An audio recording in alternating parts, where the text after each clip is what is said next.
India में करवा चौथ को प्यार का प्रतीक माना जाता है, लेकिन ओडिशा में प्यार की एक अलग कहानी है जिसका नाम है सावित्री। एक कहानी जो बलिदान और हिम्मत की मिसाल है।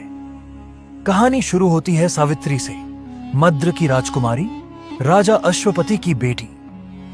एक दिन राजा ने सावित्री से कहा कि अपने लिए एक वर ढूंढो। सावित्री एक सफर पर निकल पड़ी। ढूंढते ढूंढते उसकी नजर एक युवा पर पड़ी जो जंगल में लकड़ी काट रहा था। सावित्री हैरान होकर पूछती है, एक इतना सुंदर तेजस्वी युवा जंगल में क्या कर रहा है? उसका नाम था सत्यवान और उसने बताया उनके पिताजी अंधे हो गए और उनका राज्य उनसे छीन लिया गया। सत्यवान की कहानी ने सावित्री का दिल छू लिया। सावित्री ने अपने पिता से कहा उसने अपना जीवन साथी चुन लिया है, एक वनवासी राजा का बेटा। ठीक उस वक्त नारद मुनि आए और चेतावनी दी, 1 साल के अंदर सत्यवान की मृत्यु निश्चित है। लेकिन सारी रुकावटों के बावजूद सावित्री ने प्रेम को चुना और राजा अश्वपति भी बेटी के संकल्प के आगे झुक गए। सावित्री और सत्यवान की शादी हो गई। दोनों जंगल में अपने नए जीवन की शुरुआत करते हैं, पर सावित्री का डर कहीं ना कहीं जिंदा था। जैसे जैसे वह दिन पास आने लगा, उनका मन और घबराने लगा। जब सिर्फ 4 दिन बचे थे, सावित्री ने व्रत रखा, बिना पानी बिना भोजन के, और हर देवता से प्रार्थना करने लगी।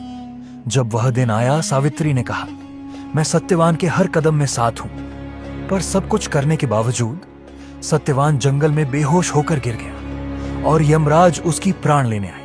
पर सावित्री रुकी नहीं।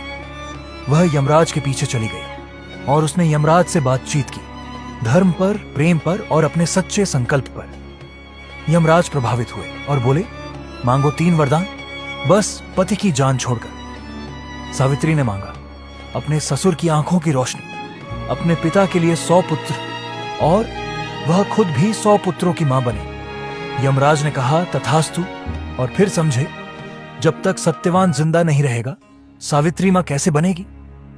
अपने वरदान में बंधकर यमराज ने सत्यवान की प्राण वापस कर दिए। सावित्री ने अपनी भक्ति और संकल्प से मौत को भी हरा दिया। तब से लेकर आज तक हर साल ओडिशा की शादीशुदा महिलाएं सावित्री व्रत रखती हैं। बिना कुछ खाए पिए व्रत करती हैं, बरगद के पेड़ के नीचे धागा बांधती हैं और प्रार्थना करती हैं अपने पति के स्वास्थ्य, लंबी उम्र और सुख के लिए। अगर यह कहानी आपके दिल को छू गई हो तो फॉलो जरूर करो।